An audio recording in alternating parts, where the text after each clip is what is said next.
r/AskReddit. Parents of Reddit, what is the best weird flex but okay moment you've seen from your child? When my kids was potty training, he was in a phase where he loved temporary tattoos. We used tattoos as a reward for a successful potty trip. He got so he was covered on both arms, back and chest. We didn't think much of it, living in Seattle, until one summer day we took him to the wading pool. For one of the first times in public, we took his shirt off, and he strode out into the pool with his toddler abs and Thomas the Tank Train shorts, looking like he had just finished a hard set of reps at the free weights in the prison yard. It was like that toddler was born in timeout. When my son was about 2.5, we thought it would be a good idea to start potty training him. We sat him down, talked to him, explaining to him when he pee/poops in the potty he can get a reward. He was less than thrilled. It was pretty clear he was not interested. We start the process of putting him on the potty every morning at regular intervals, etc. After 2 days, he hasn't done anything on the potty, with the added bonus of not having any bowel movements at all. And this kid was regular. After 4 days we begin to panic. Prune juice, oatmeal apple juice, anything to get him to poop. At day 5, we are at the doctor's, who tells us to use suppositories. You guys, we gave him suppositories for 3 nights, still nothing. Day 10 rolls around, and we are thinking it's time for the hospital. He's got a blockage, he's sick, something is seriously wrong here. Take him to the doctor one last time before the hospital. This time we see a different doctor, who looks at us and asks if we are potty training him. We shake our heads yes, wondering why it matters, since he hasn't even pooped for 10 days. He barely needs a diaper, let alone a potty. He kind of smiles and says, well, stop. He told us that he thought that the potty training was causing him to hold his bowel movements, and that when he was ready to be potty trained, he would let us know. Skeptical, but willing to give it a shot. Instead of the hospital we went back home. We made a big show of putting the potty chair up, and told him that if he pooped, he could have any toy in Target. We were desperate, and no more potty training. 20 minutes later he took the biggest poop of his little life, and we took our weary but relieved buds to Target to buy him his dream toy, a Hot Wheels car wash. Best $29.99 we ever spent. 3 months later he wakes up, says I want to go potty like daddy, and has been potty trained ever since. 10 days. Yeah, 10 days. Those days are carved into my memories like stone. Especially the last 5. I barely slept the last 3. He was our first and only, and while we had glimpses of it before, it was the first time we experienced, full on, his absolute stubbornness/willpower. He straight up beat us into submission. That sweet, rosy, loving, adorable little boy beat our butts, but good. It was a humbling experience. My daughter, 3, can poop in the backyard without anyone knowing. I picked it up for weeks wondering why the dog's poop looked so weird. I looked out of the sliding glass door one day while my girls were playing. I saw my 3-year-old pooping in the middle of the yard. Her older sister, 5, sprayed her with the water, housed as soon as the log hit the ground. It was a spectacular scene, and I will never let them forget it. My youngest used to have a tricycle that had a little bucket on the back axle. She used to pee in it every day in one part of the yard, and then pedal to another part of the yard and dump it. My 5-year-old talks to all of the animals. They're all her friends. She literally names every creature she sees in a day. See a moth. Oh, that's Stella, my moth friend. A bird? That's Jake, my bird friend. He's on his way to his grandma's. A rattlesnake? Don't kill it, Mom. That's Jenna. She's a nice protector snake. No, she won't go near it. She's smarter than that, just really weird. She's also insists that she's a super kid, with batteries for everything. Doesn't wanna eat anymore. My food battery is full. Doesn't wanna go to bed.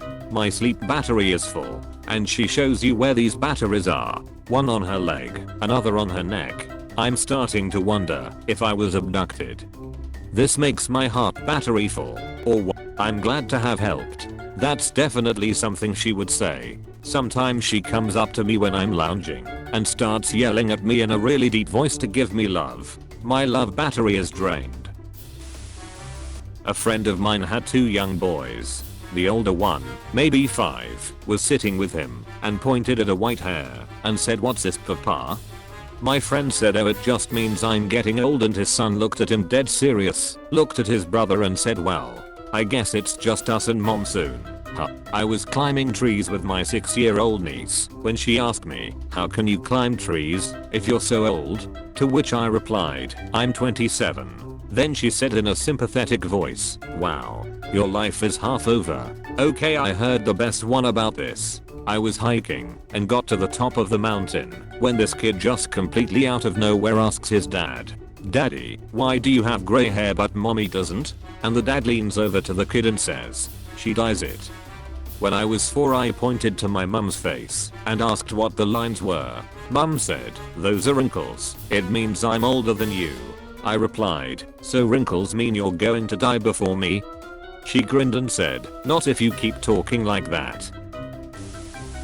My son started 2nd grade this week. A couple of weeks ago the school sent out postcards with the date and time of the open house and his teacher's name. I asked him if he was excited to be in Mrs. So-and-so's class, and he said yes, but he's also worried. I asked what he was worried about, and he said, "What if she falls in love with me and wants to marry me?" I laughed and reassured him that he need not worry since she's already married.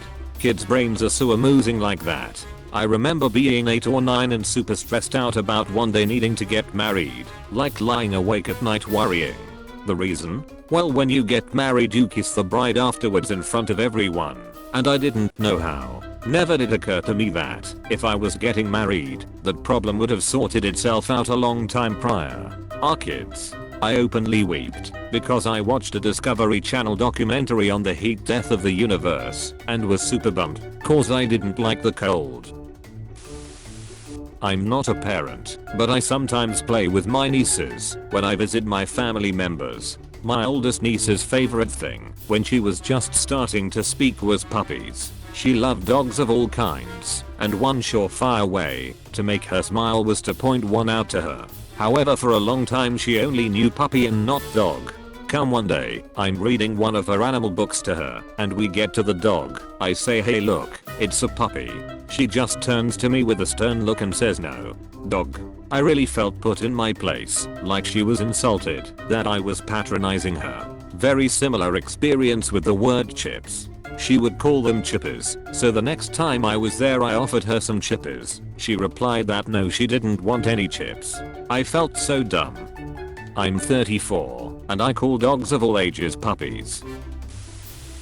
Son was too young to start public school since he had a late birthday, so we had him apply to a private school so he wouldn't lose a year. They did a series of admission tests and the final test was an interview with the principal. She asked him a few pretty basic questions, one of which was to spell his name. He looked at her puzzled and got up to leave. Then he turned to me and said, "I don't want to go to this school. The principal can't even spell my name." Started walking out like the little boss he was. PS, a few people were curious about what happened. As my son was walking out the door, the principal laughed, then turned to me and said he's in. Obligatory, not a parent, but aunt of 6. My youngest nephew was 4 at the time and was watching me finish my MacLeod at my sister's house. All of my nieces and nephews are mixed black/white, so he's aware he's lighter than me as I'm black. But he was curious about it. "Nephew, aren't little usagey, are you brown?" He has a lisp and it's adorable. Me, "Yeah, I'm brown." "You're brown too, like a mocker." N. Suddenly indignant. "No, I'm not. I'm Gwathan, and that's my brother Quinton." M. Cool. "You're Grayson, he's Quinton, and I'm brown." N. Nods head vigorously. Reminds me of a story from work the other day. I teach preschool. My class is 2 and 3-year-olds. I'm getting the kids to clean up for lunch. Most are following directions and putting away their toys to come sit down, but I have one who, after being told and directed several times, still isn't listening. I finally said, quite firmly, "Kid's name, please go put away your puzzle and come sit down. It's lunchtime." As I'm walking away I said something like, "Holy cow, little dude," because by this time I've probably told him 5 times to follow directions and listening ears had not been on all morning. He got so offended and told me I not a cow. I first name last name. Thanks for watching. If you enjoyed this video, please consider leaving a like and subscribing for more videos like this. Don't forget to leave your stories in the comments below.